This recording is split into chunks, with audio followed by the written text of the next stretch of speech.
Sebelum menyaksikan video ini, jangan lupa klik tombol subscribe dan tekan tombol lonceng. Selamat menyaksikan.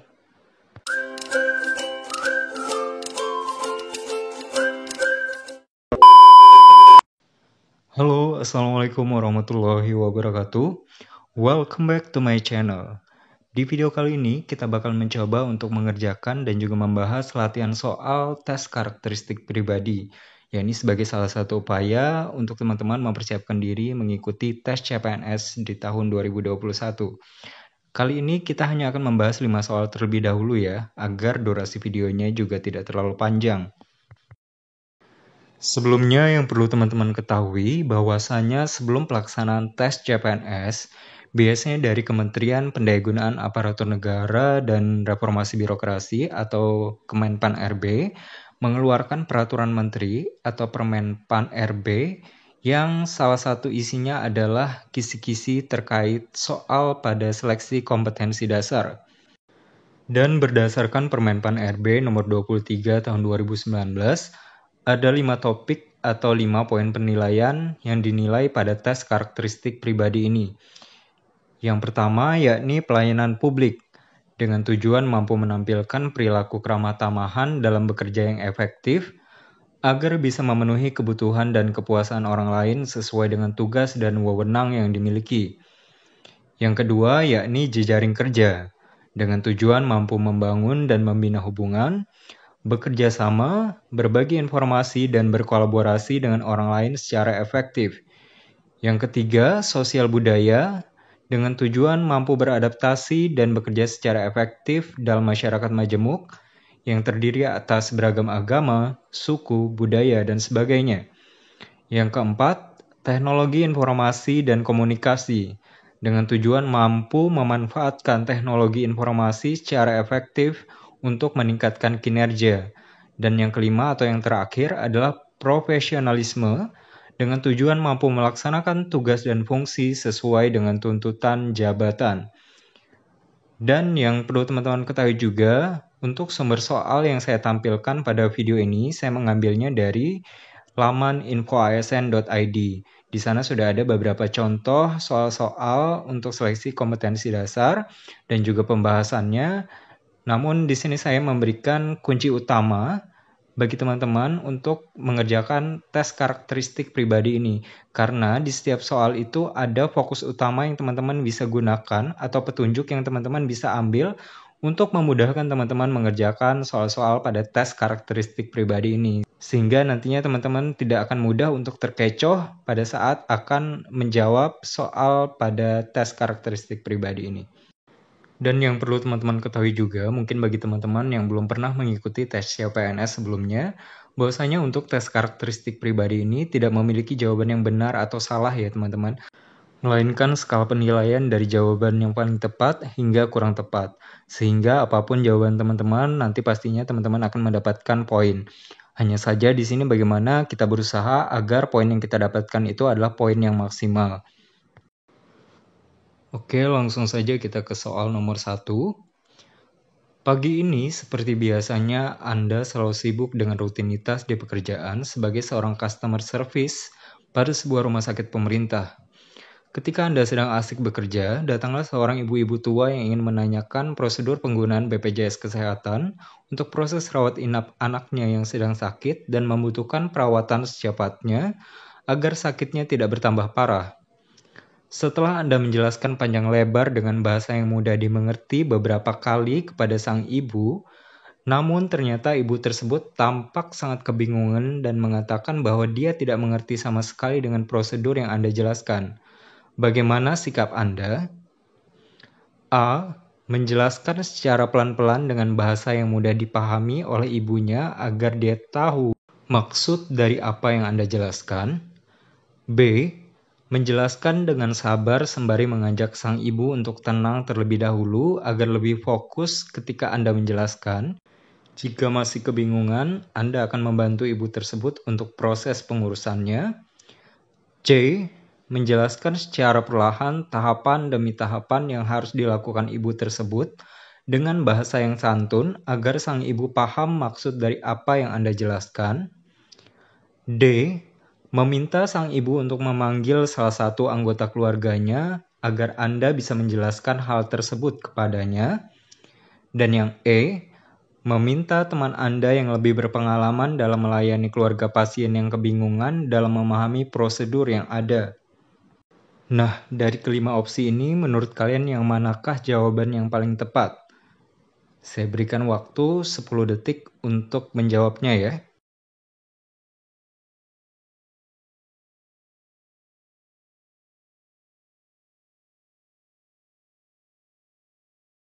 Ya, apakah kalian sudah menetapkan jawaban terbaiknya? Jadi urutan dari jawaban paling tepat hingga kurang tepatnya adalah D, E, C, A, B. Dengan masing-masing poin penilaian 5, 4, 3, 2, dan 1. Kunci utama dari soal ini adalah pada kalimat Anda menjelaskan panjang lebar dengan bahasa yang mudah dimengerti beberapa kali kepada sang ibu, namun ternyata ibu tersebut tampak sangat kebingungan dan mengatakan bahwa dia tidak mengerti sama sekali. Nah, di sini topiknya adalah terkait pelayanan publik dengan indikator daya tanggap terhadap pelayanan terhadap masyarakat, memenuhi kebutuhan penerima layanan dan sesegera mungkin. Permasalahan pada soal ini adalah ibu-ibu tua yang tidak paham prosedur penggunaan BPJS untuk rawat inap, padahal sudah Anda jelaskan bahkan dengan bahasa yang mudah dimengerti, tapi sang ibu tetap tidak paham. Maka solusinya adalah menjelaskan kepada anggota keluarga yang lain. Nah, jadi yang harus kalian pahami ketika kalian telah memberikan penjelasan terkait prosedur yang ada di perusahaan kalian, bahkan dengan bahasa yang mudah dimengerti, namun orang yang kalian berikan penjelasan tersebut tetap tidak mengerti juga, maka solusi terbaiknya adalah kalian meminta keluarga atau teman dari orang yang bersangkutan untuk datang sehingga kalian bisa memberikan penjelasan kepada orang tersebut. Karena kalau misalnya kita meminta teman lain yang menjelaskannya, karena kita sudah menggunakan bahasa yang mudah dimengerti, namun orang tersebut tidak mengerti, bisa jadi nanti ketika teman kita menjelaskan, orang tersebut tetap tidak mengerti juga. Jadi permasalahannya bukan bagaimana penyampaian kita, hanya saja di sini permasalahannya adalah daya tangkap dari orang yang kita berikan penjelasan tersebut. Sehingga solusi terbaiknya adalah kita meminta orang tersebut untuk memanggil keluarga atau kerabatnya yang lain. Seperti itu ya teman-teman. Kemudian soal nomor 2. Awal tahun ini, Anda baru saja lulus dari sebuah universitas ternama dengan predikat cum laude. Anda pun mencoba peruntungan untuk melamar di beberapa perusahaan. Setelah mengikuti beberapa kali proses seleksi di beberapa perusahaan, akhirnya Anda diterima di sebuah perusahaan yang terletak di pinggiran kota. Kemudian, Anda memutuskan untuk mencari kontrakan di sekitar lokasi perusahaan Anda bekerja. Namun, Anda merasa tinggal di pinggiran kota memang sangat tidak mengenakan. Mulai dari susahnya transportasi umum untuk ke kota, jauhnya fasilitas kesehatan, sampai jarangnya tempat hiburan sebagai pelepas stres jika pulang bekerja. Tapi dengan tinggal di pinggiran kota membuat Anda sering tiba tepat waktu di kantor. Bagaimana sikap Anda? A. Saya akan mencoba untuk bertahan semampunya untuk tetap tinggal di pinggiran kota karena akan membuat saya lebih dekat dengan lokasi perusahaan. B. Mencari tempat tinggal lain yang lebih nyaman meskipun sedikit jauh dari lokasi perusahaan tempat Anda bekerja. C. Mencari cara agar dapat menikmati kehidupan di daerah pinggiran kota yang lokasinya dekat dengan pekerjaan Anda. D. Berusaha untuk bekerja lebih giat dengan harapan bisa mendapatkan fasilitas rumah dari kantor. E. Menerima hal ini sebagai risiko dari pekerjaan yang Anda ambil dan berusaha untuk tetap bisa merasa nyaman tinggal di daerah pinggiran. Nah, dari kelima opsi ini, manakah jawaban yang paling tepat? Sama seperti soal nomor 1 tadi, saya berikan waktu 10 detik untuk menjawabnya.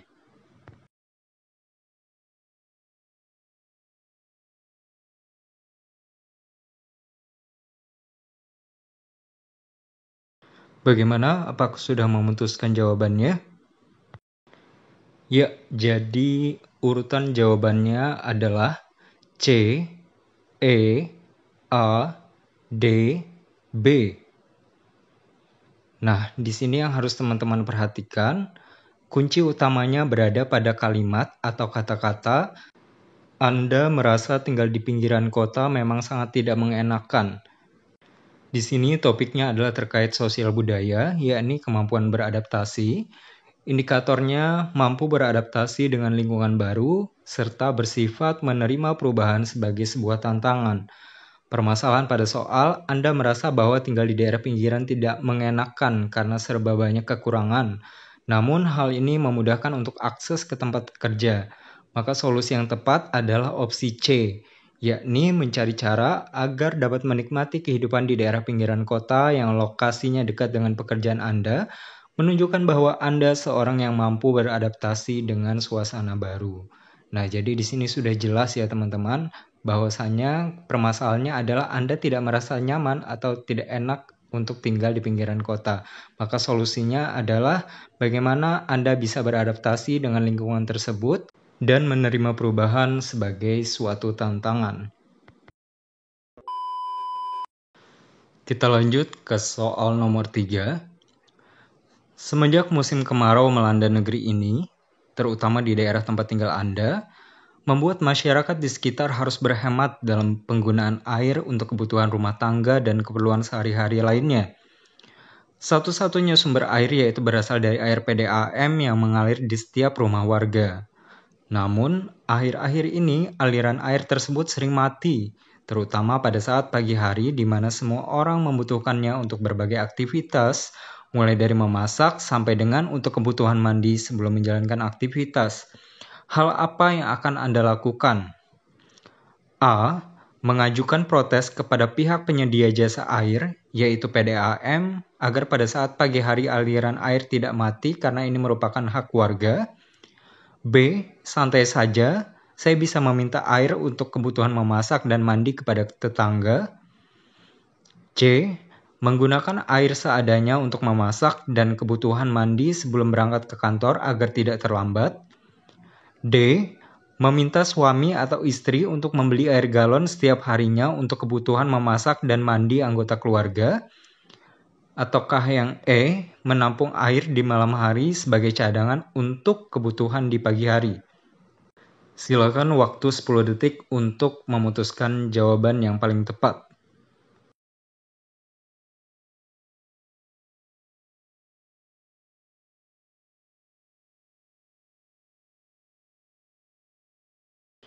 Ya, jadi urutan jawaban paling tepatnya adalah E, D, A, C, B. Kunci utama pada pertanyaan ini adalah pada kalimat akhir-akhir ini aliran air tersebut sering mati, terutama pada saat pagi hari, di mana semua orang membutuhkannya. Di sini topiknya adalah terkait sosial budaya, yaitu kreativitas dan inovasi.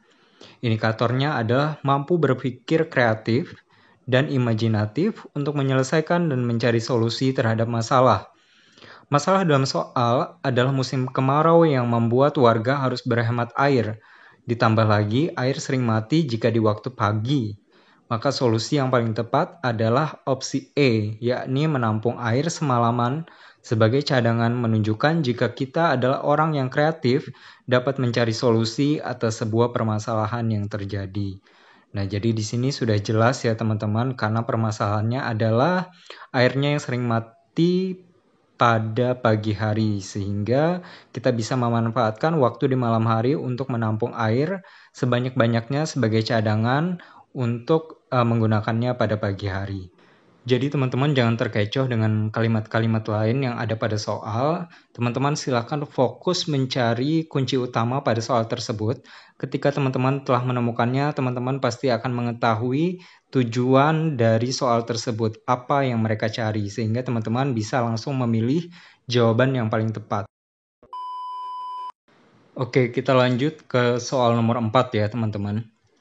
Hari ini di kantor Anda akan diadakan rapat besar terkait dengan kebijakan yang akan ditempuh oleh perusahaan dalam rangka untuk meningkatkan pelayanan terhadap masyarakat. Semua karyawan yang mewakili divisi masing-masing diminta untuk menyampaikan ide dan gagasan mereka pada saat rapat berlangsung. Anda pun telah menyampaikan ide Anda sebagai perwakilan dari divisi Anda. Namun rekan yang lain kurang mendukung ide dan gagasan yang Anda ajukan karena dinilai tidak memiliki perubahan signifikan terhadap perusahaan ke depannya. Bagaimana sikap Anda? A. Mencoba membicarakan lebih jauh dengan rekan perwakilan divisi yang lain maksud dari gagasan yang Anda ajukan dan dampaknya terhadap perusahaan. B. Mencari dukungan dari ketua rapat dengan memberikan data-data yang mendukung gagasan Anda agar diterima. C. Membicarakan dengan rekan divisi lain untuk memadukan gagasan yang Anda punya. D. Menggantinya dengan ide lain yang lebih baik dan dapat diterima oleh semua perwakilan divisi. E. Merumuskan ide tersebut secara detail agar rekan-rekan yang lain mengerti bahwa gagasan yang Anda sampaikan akan berdampak baik bagi kemajuan perusahaan. Nah, dari kelima opsi ini, manakah jawaban yang paling tepat? Sama seperti soal-soal sebelumnya, saya berikan waktu 10 detik untuk memutuskan jawaban.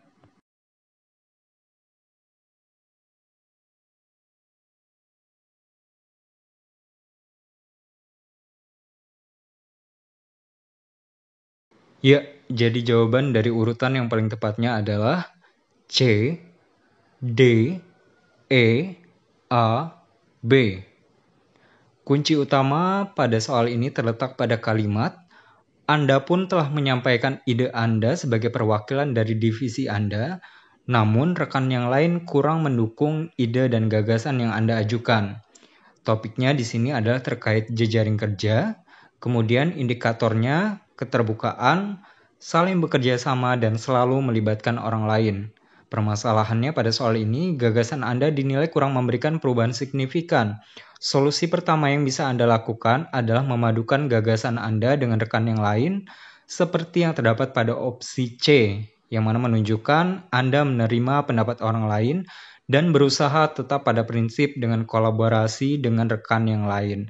Nah, jadi untuk jejaring kerja ini bagaimana kita bisa saling terbuka ya teman-teman. Jadi tidak memaksakan kehendak kita, namun bisa bekerja sama dan berkolaborasi serta melibatkan orang lain dalam pemecahan suatu permasalahan yang ada di perusahaan atau tempat kerja kita. Kemudian kita lanjut ke soal terakhir, yaitu soal nomor 5. Anda merupakan seorang karyawan pada sebuah perusahaan jasa yang bergerak dalam bidang transportasi. Siang ini akan diadakan sebuah diskusi singkat dengan pimpinan perusahaan. Semua karyawan diminta untuk memberikan usulan terkait peningkatan kualitas pelayanan terhadap pelanggan ke depannya agar banyak dari customer yang memakai jasa perusahaan Anda. Bagaimana sikap Anda? A. Memberikan usulan jika ingin meningkatkan pelayanan, perusahaan harus memenuhi semua hal yang diinginkan oleh pelanggan tanpa terkecuali. B. Mengusulkan adanya jalur khusus untuk ibu hamil dan menyusui dan para lansia. C. Mengusulkan agar pada hari libur biaya tiket didiskon hingga 50%, sehingga banyak dari pelanggan yang akan menggunakan jasa perusahaan Anda. D. Memberikan usulan agar perusahaan menyediakan fasilitas khusus bagi ibu hamil, menyusui, dan lansia. Dan yang E, mengusulkan agar alat transportasi yang digunakan selalu bersih dengan cara merekrut karyawan baru dengan gaji tinggi. Nah, dari kelima opsi ini, manakah jawaban yang paling tepat? Silakan saya berikan waktu 10 detik untuk memberikan jawabannya.